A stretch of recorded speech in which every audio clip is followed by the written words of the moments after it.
பக்திவான்கள் மறைந்து போய்விட்டார்கள் சுவாமி உலகத்திலே. ಸ್ವಾಮಿ ಲೋಕದಲ್ಲಿ ಭಕ್ತಿವಂತರು ಮರೆಯಾಗಿ 40-45 வருஷத்துக்கு முன்னே இருந்த ஊழியக்காரர் 40-45 ವರ್ಷಕ್ಕೆ அந்த ಹಿಂದೆ விசுவாசி சபைகள் ಆ ವಿಶ್ವಾಸಿಯ ಸಭೆಗಳು இன்னைக்கு இல்லை.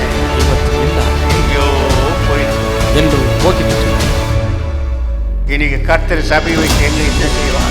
ಸಭೆಯಿಂದ ಇಟ್ಟು ದೇವರು ಯುದ್ಧ ಮಾಡಕ್ಕೆ ಹೆಂಗಾಗುತ್ತದೆ. அதனால தான் வராதபடிக்கு தாமதம் செய்கிறார். ಆದ್ದರಿಂದ ಬರದಂತೆ ತಡೆ ಮಾಡಿ கடைசி யுத்தம் நடக்க போகிறது. ಕೊನೆ ಯುದ್ಧ ನಡೆಯುತ್ತ ಹೋಗುತ್ತದೆ. யுத்தத்துல மனவாட்டியான திருச்சபை ஆயத்தமா இருக்க வேண்டும். ಯುದ್ಧದಲ್ಲಿ ಮೊದಲಿಗಿತಿಯಾದ ಸಭೆ ಸಿದ್ಧವಾಗಿರಬೇಕು. ஆயத்தமா இல்லை.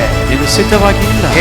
ಯಾಕೆ? உலகம் வந்துடுச்சு. ಲೋಕ ಬಂದು உலகத்தோட ஒத்துழைக்கிறார். ಲೋಕದಲ್ಲಿ ಸಹಕರಿಸಿ உலகத்தோட ஒத்த வேஷம் போட்டு வாழ்ந்து கொண்டு வருகிறார். ಲೋಕದಲ್ಲಿ ಜೊತೆ ವೇಷ ಹಾಕಿ ಬಾಳುತ್ತಿದ್ದೀಯ. ಇದಕ್ಕಾಗವಾ ಅವನ ರಕ್ಷಿತೆ. ಇದಕ್ಕಾಗವಾ ನಿನ್ನ ರಕ್ಷಿಸಿ. ಇದಕ್ಕಾಗ ಅವನ ಪಾಪಗಳನ್ನು ಮನ್ನಿಸಿ. ಇದಕ್ಕಾಗಿ ನಿನ್ನ ಪಾಪ ಇದಕ್ಕಾಗ ಅವ ಮೇಲೆ ಇಂದ ಶಾಪಗಳನ್ನು ನೀಕ್ಕನೆ. ಇದಕ್ಕಾಗಿ ನಿನ್ನ ಮೇಲಿನ ಇದಕ್ಕಾಗವಾ ಸಿರು ಸಿರು ಒದಿಗಳು ಅವನಿಗೆ செய்ய ஆரம்பித்தேன்.